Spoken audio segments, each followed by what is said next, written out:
Halo semua, perkenalkan nama saya Sitalo. Bagaimana kabar kalian semua?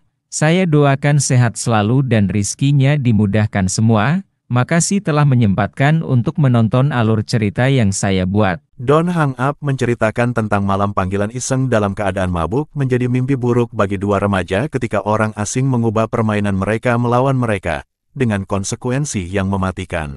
Sebelum masuk bioskop, jangan lupa bawa cemilan dan minuman, agar pas nonton gak kelaparan. Diharapkan duduk di kursi yang sesuai dengan nomor kursinya.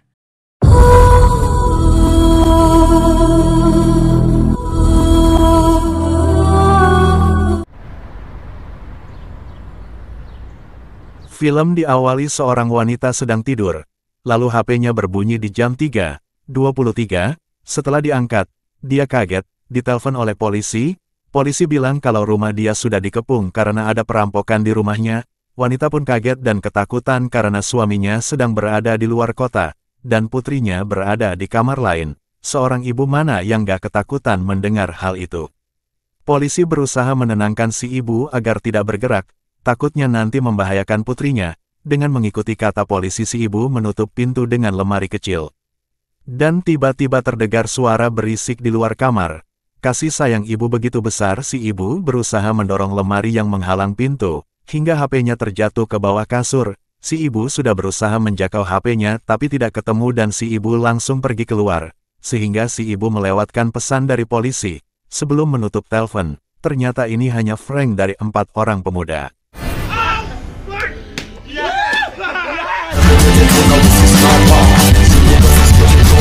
Empat pemuda ini bernama Roy, Mosley, Brady, dan Sam. Mereka buat konten seperti acara Vincent di Trans 7, yaitu Absalah. Bedanya mereka buat prank seperti mie ancam atau bahaya gitu.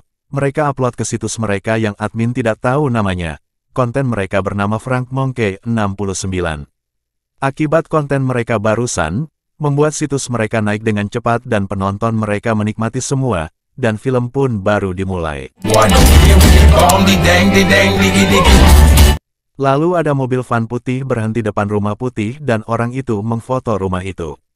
Ternyata itu adalah rumah Sam. Sam sambil main laptop, dan lihat-lihat foto-foto di aplikasi semacam kayak FB gitu. Di sini namanya Friends. Sam melihat foto mereka bertiga bersama mantan pacarnya bernama Peyton. Tapi ada yang aneh sama fotonya. Terlihat sekali Brady menyentuh Gunung Peyton.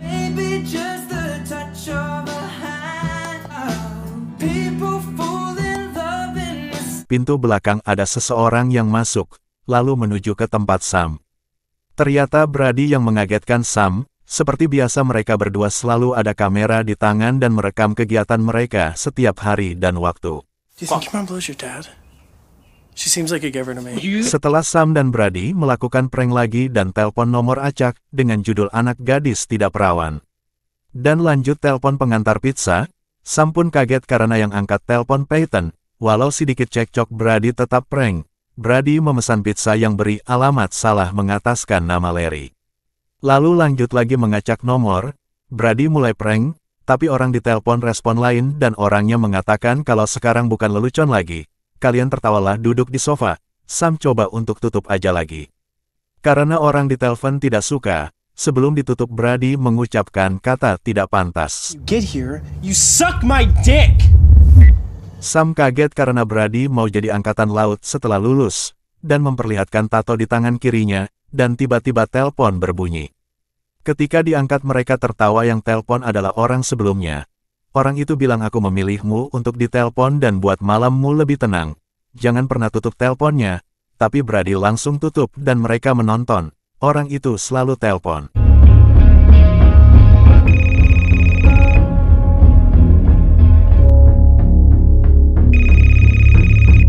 Akhirnya Brady pun angkat juga. Apa tujuannya telepon terus? Brady dan Sam kaget karena orang itu menyebutkan nama lengkap mereka serta alamat rumah mereka. Tambah kaget lagi orang itu tahu kalau mereka sekarang berada di tempat Sam. Mendengar hal itu tentu mereka berdua takut dan Sam pun mulai bicara sopan dengan manggil Sir. Tapi orang itu bilang panggilan dia dengan sebutan Mr. Lee. Why do you even care who we called, like what we said? Hati-hati mereka buka pintu, dan ternyata adalah Peyton yang mengantar pizza. Setelah diantar Sam mau bicara 5 menit sama Peyton, tapi Peyton menolaknya karena dia lagi bekerja. Mr. Lee menyinggung percintaan Sam dan Peyton. Hal itu membuat Sam marah langsung menutup telepon, mengabaikan peringatan dari Mr. Lee. HP Brady ada pesan masuk, berisi ancaman kalau berani menutup telepon lagi. Mereka makin gelisah. Kok bisa tahu dia nomor HP Brady? Brady bisa tenang. Dia masih berpikir ini ulah dari temannya yang lain. Great, he's using Pop Shot now. Gonna send us a... Shit. Dude, this is not funny. Tenang hanya sebentar. Ketika Sam angkat telepon dari Mr. Lee, dan bilang yang pasti ini bukan dari Mosley Sam, dan Brady mendapat foto kedua orang tuanya terikat di kursi yang dikirim Mr. Lee. Sam menghubungi 911 untuk melapor kejadian ini, tapi sia-sia karena yang bicara adalah Mr. Lee. Ketika mau keluar rumah, Brady dapat ancaman kalau dia keluar, kedua orang tuanya lewat. Sam pun sadar kalau mereka diawasi di kamera laptop dan televisi hidup, lalu menampilkan orang terikat dan orang bertopeng. Brady dan Sam melihat itu adalah Mosley. Mr. Lee langsung eksekusi Mosley dan menutup kepalanya dengan palstik yang ditutup hingga Mosley kesusahan bernapas. Apalah daya mereka berdua hanya bisa teriak aja. Lampu rumah mati.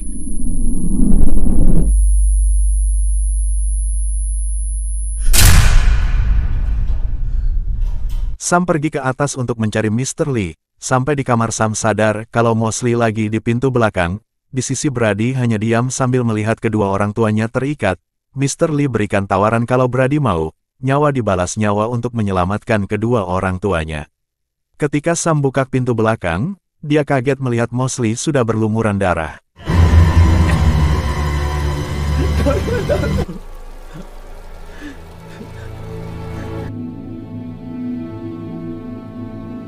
Mr. Lee nelpon lagi.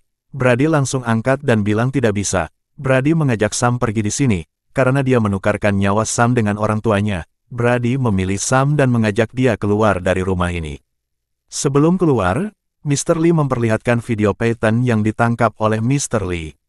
Brady mengajak Sam untuk cepat untuk keselamatan mereka, tapi Sam keras kepala, tidak mau meninggalkan Peyton. Akhirnya mereka cekcok. Hal itu membuat Brady pingsan.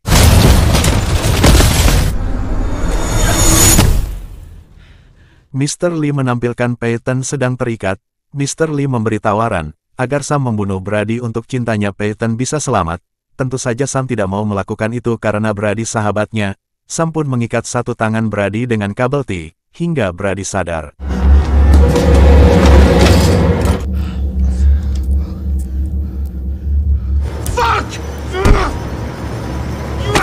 Ketika lampu mati, Mr. Lee memperlihatkan video anak kecil yang kenal oleh Sam.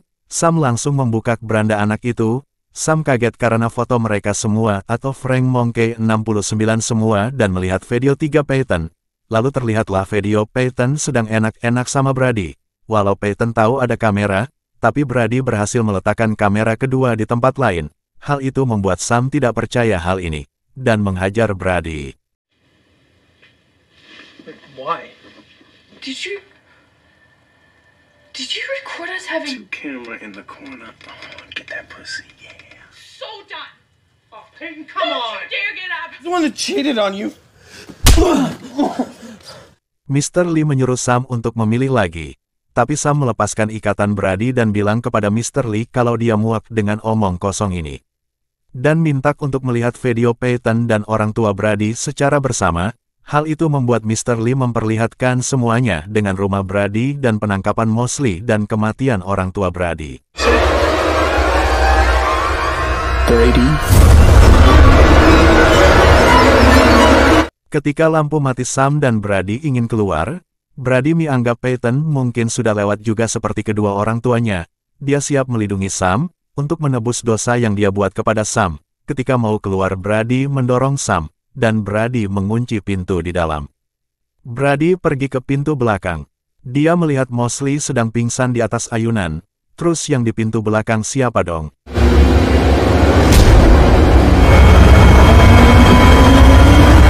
Sam mendekat ke mobil Vans putih dan masuk ke dalam, lalu melihat Peyton terikat di dalam.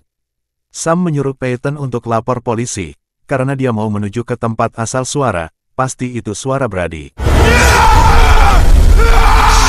Sam pun sampai di halaman belakang, melihat Peyton dan Mosley pingsan di atas ayunan, dan tiba-tiba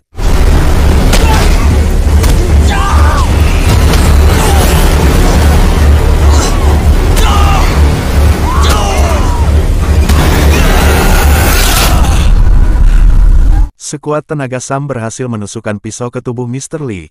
Hal itu membuat mereka jadi tenang dan merasa sudah aman. Sam kaget melihat tato di tangan kiri Mr. Lee. Sam sadar itu adalah Brady. Setelah buka topeng, ternyata benar itu adalah Brady. Mr. Lee menutup mulutnya agar tidak bisa bicara ditambah topeng yang dia pakai. Tangannya juga terikat. Hal itu membuat Brady bisa pasrah saja pas Sam melakukan perlawanan.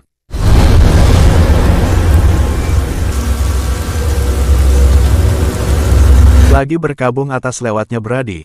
Datanglah Mr. Lee. Sam bertanya kenapa kamu lakukan ini kepada kami. Mr. Lee bilang dia hanya balas dendam atas perbuatan kalian 6 bulan sebelumnya. Pindah di awal film di mana ibu yang khawatir sama anaknya. Setelah Frank Moke 69 akhiri teleponnya, si ibu sangat panik. Si ibu mengambil senjata dan pergi keluar untuk melihat anaknya. Pas sampai di kamar si anak tidak ada, dan tiba-tiba pintu kamar mandi terbuka. Dengan refleksi ibu melepaskan tembakan, hal itu membuat orang di pintu jadi lewat. Si ibu sadar itu adalah anaknya dengan putus asa si ibu bundir.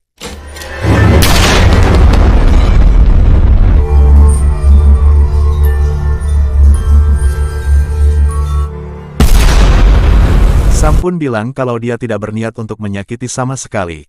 Tapi Mr. Lee sudah muak hal itu, dan mengakhiri lagi. He has to suffer the same way. Di akhir film Sam bangun di pintu belakang, dengan pisau di tangan kiri, senjata di tangan kanan. Sam pun pergi ke halaman belakang dan melihat Peyton sudah lewat dengan lubang di kepala, lalu polisi datang untuk menangkap Sam. Berita muncul di mana Sam Fuller melakukan hal itu karena ada perselingkuhan antara mereka 3 sahabat. Dan film pun tamat.